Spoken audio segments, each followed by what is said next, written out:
Thanks for the updates. Right, అది జైసల్మేర్కి వెళ్దాం. అక్కడ మా ప్రతినిధి దినకర్ ఉన్నారు. దినకర్, అక్కడ సిచ్యువేషన్ ఏంటి? ప్రజలు రోడ్లపైకి వస్తున్నారా? డైలీ యాక్టివిటీస్ జరుగుతున్నాయా? డీటెయిల్స్ ఏంటి?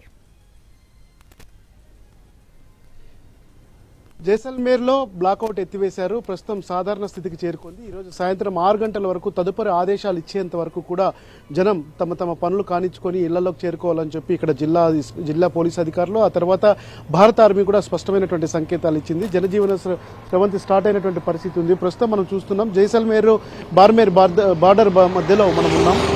మొత్తం అంతా కూడా సాధారణ స్థితికి ఇక్కడికి వచ్చేసిందని చెప్పుకోవచ్చు. అయితే వెహికల్స్ అన్ని కూడా తిరుగుతున్నటువంటి పరిస్థితి. సో బ్రేకింగ్ న్యూస్ చూస్తున్నాం. నిన్న రాత్రి కాల్పుల విరమణ ఒప్పందాన్ని ఉల్లంఘించి పాకిస్తాన్ ఏదైతే ఉందో అక్కడ సరిహద్దుల్లో బార్మేరు జైసల్మేర్ సరిహద్దుల్లో పేల్చినటువంటి డ్రోన్ల శకలాలు మాత్రం బయటకు వచ్చాయి. దాంతోపాటు ఈరోజు తెల్లవారుజామున 4:30 వరకు కూడా ఇదే రకమైనటువంటి మొత్తం కొనసాగుతూనే ఉంది. పాకిస్తాన్ ఉల్లంఘించి పేల్చినటువంటి డ్రోన్లన్నింటినీ కూడా పూర్తి స్థాయిలో మొత్తం అంతా కూడా వాటిని పేల్చేశారు. ఆ శకలాలన్నింటినీ కూడా గుర్తించినటువంటి పరిస్థితి ఉంది. ఇక్కడ మనం హైవేలో చూస్తున్నాం.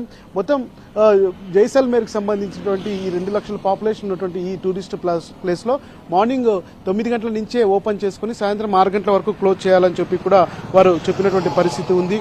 సో దీంతో అయితే మరొక వైపు జోధ్పూర్లోను కూడా ఇలాగే రాజస్థాన్ పరిధిలో జోధ్పూర్, ఉదయపూర్లో కూడా ఇక్కడ సాధారణ స్థితి ఉంది కనుక మీరు సాయంకాలం 6 గంటల వరకు రోడ్ల మీద తిరగవచ్చు అని చెప్పారు. అయితే నిన్న రాత్రి దాదాపు 10 డ్రోన్ల ప్రయోగించినటువంటి పాకిస్తాన్ బర్మేర్లో మాత్రం పూర్తి స్థాయిలో ఇంకా బ్లాకౌట్ ఎత్తివేయలేదని చెప్పుకోవచ్చు.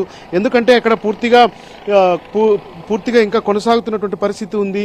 ఎందుకంటే నిన్న రాత్రి జరిగినటువంటి డ్రోన్ల దాడుల్లో పూర్తిగా మొత్తం ఎన్టీవీ తెరపైన ఎక్స్క్లూజివ్గా చూపిస్తున్నాం. ఏదైతే మనం లెఫ్ట్ సైడ్ చూస్తున్నటువంటి బాక్స్ ఉందో అది బర్మేర్ పరిధిలో బార్డర్ పాకిస్తాన్ సరిహద్దులో ఉన్నటువంటి బర్మేర్ పరిధిలో పూర్తిగా ఉన్నటువంటి బుర్తియా జిల్లాలో అది జరిగింది. ఆ బుర్తియా జిల్లాలో జరిగినటువంటిది తెల్లవారుజాము 4:30 గంటలకు పూర్తిగా ఉన్నటువంటి ఒక విలేజ్లో విలేజ్ని టార్గెట్ చేస్తూ దాడి చేసిన దాన్ని భారత శ్రేణులు కూల్చేశాయి. అక్కడ జరిగినటువంటి ఈ దాడుల్లో పూర్తిగా మొత్తం ఒక గ్రామంలో ఉన్నటువంటి చాలా ఇళ్లను టార్గెట్ చేస్తూ చేసినటువంటి దాడిగా భారత ఆర్మీ గుర్తించి వాటిని కూల్చేసినటువంటి పరిస్థితి ఉంది. వాటి శకలాలు కూడా ఉన్నాయి. ప్రస్తుతం ఆ విలేజ్ అంతటినీ కూడా సైన్యం వచ్చి ఆధీనం చేసుకుంది. ఎవరు కూడా దగ్గరకు రాకూడదని, ఎందుకంటే వాటిని డిస్పోజ్ చేయడానికి సిద్ధంగా ఉన్నామని కూడా భారత ఆర్మీ ప్రకటించిన నేపథ్యంలో అక్కడ ఒక రకమైనటువంటి ఆందోళనకరమైనటువంటి వాతావరణం నెలకొని ఉంది. ఈ రోజు 11 గంటలకు మరి కాసేపట్లో రక్షణ శాఖ ప్రెస్ మీట్ ఉండడంతో ఎలాంటి కీలకమైనటువంటి ప్రకటనలు వస్తాయి, కాల్పుల విరమణ ఒప్పందాన్ని ఏ పరిస్థితుల్లో తీసుకున్నాము, అలాగే ఎలా దాన్ని ఇంప్లిమెంట్ చేయబోతున్నామన్న దానికి సంబంధించి ఒక స్పష్టమైన ప్రకటన వచ్చేంత వరకు కూడా సరిహద్దు గ్రామాల్లో ఖచ్చితంగా ఈ ఉత్కంఠ ఆందోళన నెలకొని ఉంటుందని చెప్పొచ్చు. మనం చూస్తున్నటువంటి ఏవైతే గ్రామంలో ఉన్నాయో ఆ గ్రామంలో విజువల్స్ అన్ని కూడా మొత్తం తెల్లవారుజామున